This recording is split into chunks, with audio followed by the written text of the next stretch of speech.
I'm talking here today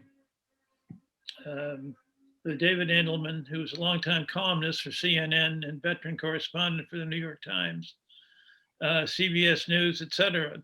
And in this book, The Red Line combines history and global politics to help us better understand the exploding number of military, political, and diplomatic crises around the globe. David, it's good to see you. And I wanted to ask you what inspired you to not only this book, but your career. Well, my career really began began at Harvard. I entered as a sophomore, thinking that I was going to become one of the great nuclear physicists of our time. And I was quickly disabused of that fact by my first year, sophomore, actually, a physics lab instructor who said that I should never set foot in a physics lab again. So I had to find something else to do with my life. As it happened, there was a recruiting poster for WHRB. And I walked in there and it changed my life. I never looked back after that. So I changed to history, really sort of diplomatic history. I'd always been interested in international affairs.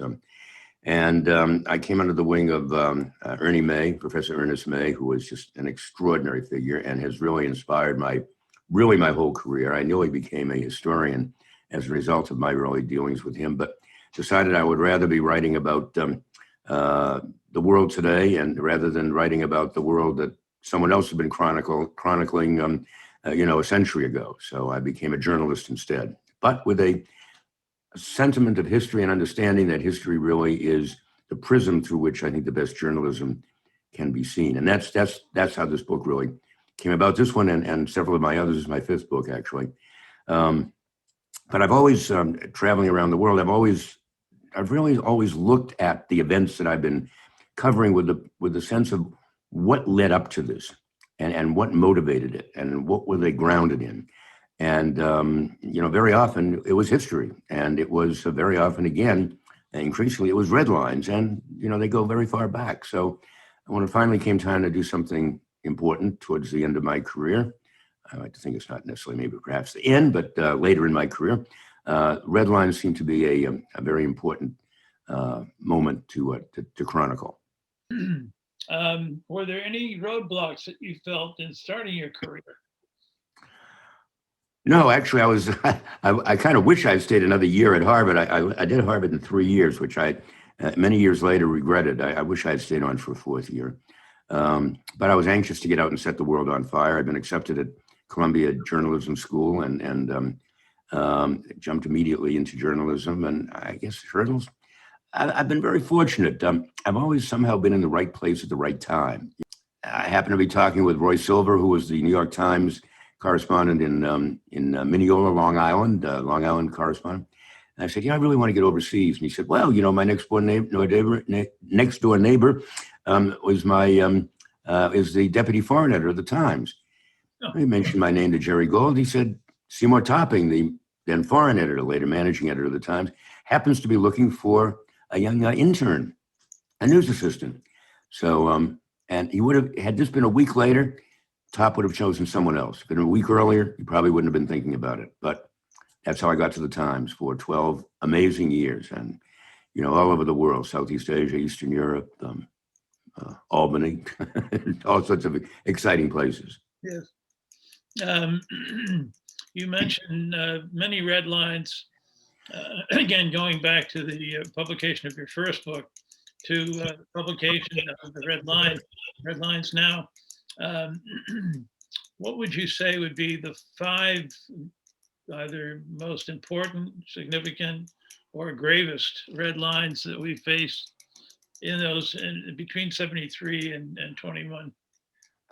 Well, probably most of the ones that are now in existence today are the most fraught and most dangerous, I would suggest. There were always, there was the Korean War, produced the red line between North and South Korea, which I deal with in the book at some length. The red lines involving that came down eventually between the communist Eastern Europe and Western Europe and the United States and NATO. That was a very important one. There's no doubt about that. I guess if I were going to choose 5, it would be the five of the ones that I highlighted in the book, particularly the South China Sea, and the network of red lines that China has been, building around that. And that really did begin in a way as early as the 1970s when Mao was around. There was that certainly. There were the red lines in the Middle East, all kinds of red lines there.